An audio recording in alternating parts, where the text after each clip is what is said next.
point d'interrogation. Mais moi, je dis, il y a une question qui doit être analysée sur les richesses naturelles de la province de l'Ituri, du nord du Sud Kivu.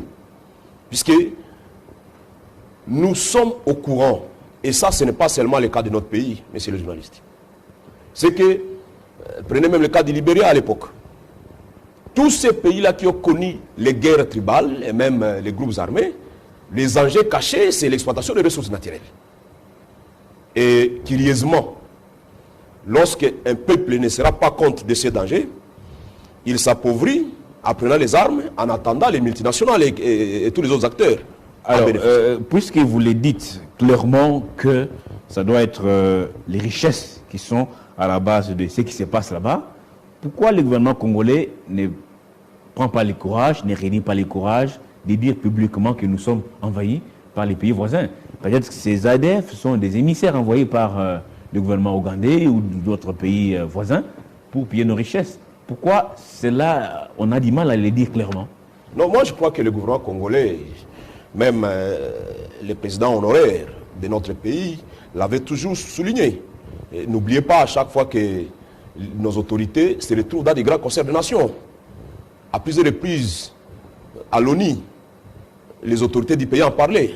Ici, je cite clairement dans beaucoup de discours de l'ex-président de la République. Il revenait toujours sur ça. Vous savez qu'à un moment donné, notre pays avait eu des problèmes avec le Rwanda, puisque notre gouvernement avait dit devant les Nations Unies que nous sommes envahis. Le gouvernement l'a toujours dit. Mais est-ce que c'est là le problème? Monsieur le président, moi je crois que le plus grand problème, c'est au niveau de notre capacité, nous, gouvernement congolais, de pouvoir enrayer ce fléau de l'insécurité dans notre coin du pays. Deuxième chose, il faut avoir une politique publique de nature à protéger l'espace interne et l'espace externe de la République. Et c'est peut-être là où nous avons les problèmes. Je l'ai bien dit, il faut que cela soit noté. C'est depuis 1997 que nous avons connu ces problèmes.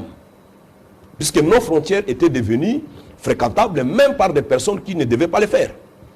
Et nous étions incapables de pouvoir gouverner les aspirations de certaines personnes qui ont traversé nos frontières pour des causes qu'eux-mêmes connaissaient.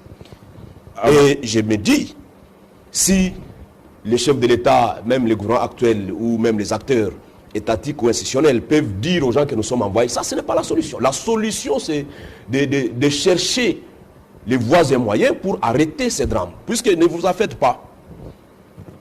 Les